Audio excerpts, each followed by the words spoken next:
Welcome to the explanation page by page of the TREC 1-4 Family Residential Contract. This is Ann LaCusta, and I'm your broker.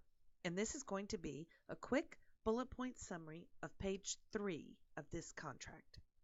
Page 3 of this contract begins with the end of a paragraph about mandatory homeowners associations.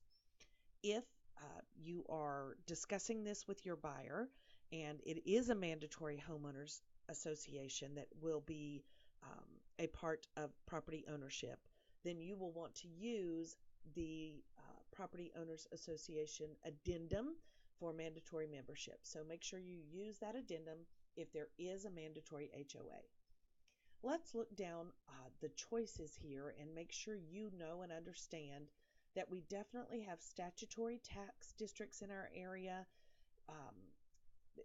We have mud districts. We have Irving has flood control districts.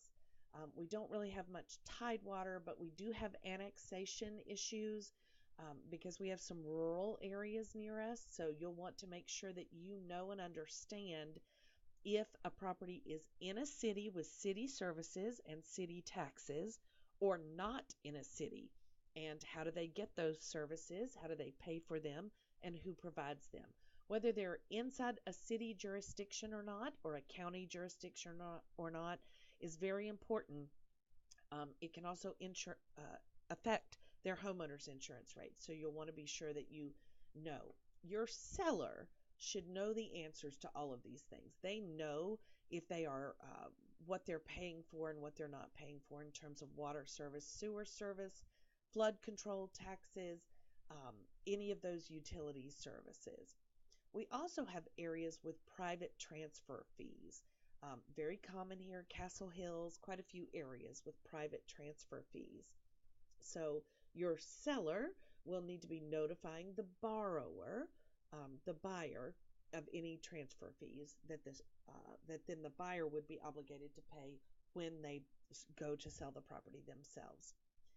There are a few propane gas system service areas, so this is not gas to one home, it's gas to a service area that's provided by propane as opposed to natural gas.